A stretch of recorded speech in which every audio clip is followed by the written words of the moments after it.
रुक जाओ, अभी रुक जाओ, अभी आराम से खूब बात करेंगे, आप नोट कर लो। सतीश प्रकाश जी मेरे साथ मौजूद हैं, जाने माने चिंतक हैं शेड्यूल्ड कास्ट शेड्यूल्ड ट्राइब समाज के। बहुत स्वागत आपका सतीश जी।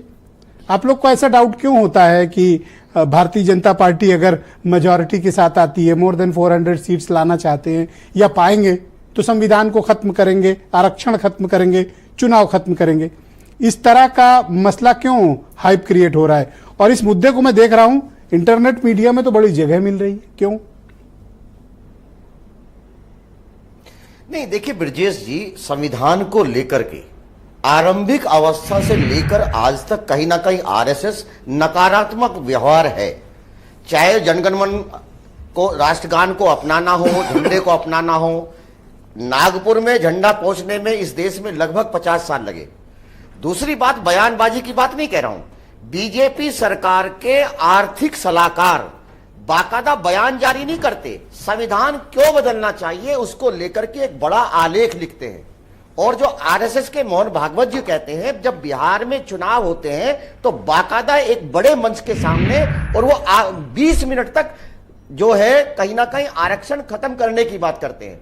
400 पार का जब नारा आता है तो कर्नाटक में एक बीजेपी के बहुत बड़े लीडर है, उनका बाकायदा ये दावा है, वो लोगों से अपील करते हैं कि मोदी जी को और बीजेपी जी को अगर आप 400 सीट जितवा करके देंगे तो हम संविधान बदल देंगे।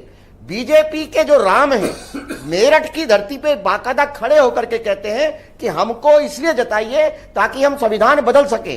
लल्लू सिंह भी नई चीजें हैं, बहुत सारी चीजें हैं, ये एक दिन का मामला नहीं है। निश्चित रूप से देश के प्रधानमंत्री जी आज बचाव की मुद्रा में हो सकते हैं, लेकिन अभी उन्होंने इन लोगों के खिलाफ कोई कार्रवाई नहीं की है। अगर बीजेपी ऐसे लोगों के खिलाफ कोई कार्रवाई नहीं कर रही है, इन्होंने आर्थिक जो सलाहकार थे उसको नहीं हटाया था, बाकायदा जो भी लीडर है वो आज भी बयान देने से पहले भी बीजेपी में थे और बयान देने के बाद भी बीजेपी में है, तो इसलिए मुझे तो शक है कि कहीं ना कहीं ये मामला घोटाला है, इनकी नीयत है। रही बात आरक्षण को लेकर के, तो आरक्षण को लेकर के कहीं ना कहीं बीजेपी का नजरिया पहले दिन से ही संदेहास्पद है। बीजेपी चाहती है कि इस देश में जो दलितों को आरक्षण मिला है उसका जो आधार है वो सामाजिक आधार है। बीजेपी तोड़ मरोड़ के उसको कहीं ना कहीं आर्थिक आधार में बदलना चाहती है। तमाम बीजेपी से जुड़े हुए संगठन और तमाम बीजेपी के बहुत सारे लोग सुप्रीम कोर्ट में, न्यायालयों में रोज पिटीशन दाखिल करते हैं और वो ये चाहते हैं कि कहीं ना कहीं संविधान का जो आरक्षण का जो मुताबिक ये इस तरह के स्टेटमेंट देकर टेस्ट एंड ट्रायल होता रहता है ताकि नब्ज पहचानी जा सके। 100% ब्रजेश जी, 100%। देखिए सुनिए, हिंदुत्व का मुद्दा चल नहीं रहा, निश्चित रूप से कहीं ना कहीं एक माहौल को गर्म करने के लिए ये आपको कैसे पता कि हिंदुत्व का मुद्दा नहीं चल रहा है? नहीं, देखिए हिंदुत्व, देखिए ये मैं नहीं कह रहा हूं, ये पूरा चुनाव कह रहा है। 4 तारीख के बाद ये चुनाव के परिणाम घोषित होंगे। बहुत देश में नकारात्मक माहौल है, राम कोई मुद्दा नहीं है। जो इनका चुनावी राम है मेरठ की धरती से खुद वो स्वीकार कर रहे हैं। जब वो अभी मुंबई चले गए हैं और बाकायदा उन्होंने अपने जो है ट्विटर हैंडल पे जो डाला है कि उनके साथ लोगों ने गद्दारी की है, ये मैं नहीं कह रहा, ये इनके खुद के राम ये कह रहे हैं। अरे तो डिलीट कर दिया, वो गलती से कह रहे थे, ट्वीट हो गया।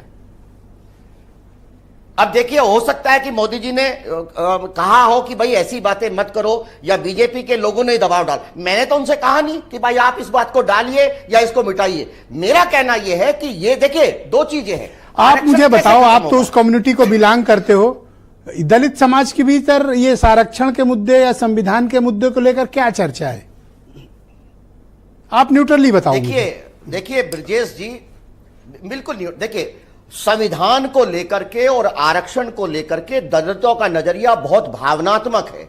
दलितों के जीवन में जो भी परिवर्तन आया है वो कहीं ना कहीं संविधान की जो शक्तियां हैं, जो बाबा साहब ने एक संविधान बनाया, उसको ये लगता है, इस देश के दलित को ये लगता है कि उसके जीवन में जो सबसे पवित्र कोई चीज हो सकती है वो संविधान है। क्योंकि अगर आप देखेंगे हजारों साल से तमाम धार्मिक व्यवस्थाएं रही, लेकिन उन धार्मिक व्यवस्थाओं में उसको न्याय नहीं मिल पाया, सोसाइटी का हिस्सा नहीं मिल पाया। आपके मुताबिक दलितों के बीच इस मुद्दे की काफी चर्चा है?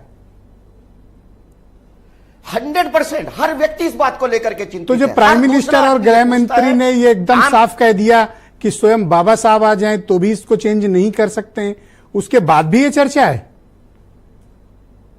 नहीं हो सकता है ना कि देश के प्रधानमंत्री ये भी कह दें कि अगर बाबा साहब भी आ जाए तो भी संविधान नहीं बच सकता। ये जुमलेबाजी है ना। देश के प्रधानमंत्री की भाषा क्या हो सकती है? एक चुनावी सभा में देश के सबसे बड़े संवैधानिक पद के ऊपर बैठा हुआ व्यक्ति अगर एक धर्म विशेष के लोगों को ये ललकारता है और एक ये कहता है कि आपकी महिलाओं के हाथ के गले से वो मंगलसूत्र ले जाएंगे, तो मुझे नहीं लगता कि एक देश का प्रधानमंत्री इस तरह की भाषा बोल सकता है। दूसरी बात, संविधान खत्म होगा या नहीं खत्म होगा, लेकिन तमाम संवैधानिक संस्थाओं के ऊपर बीजेपी की कार्यशैली ने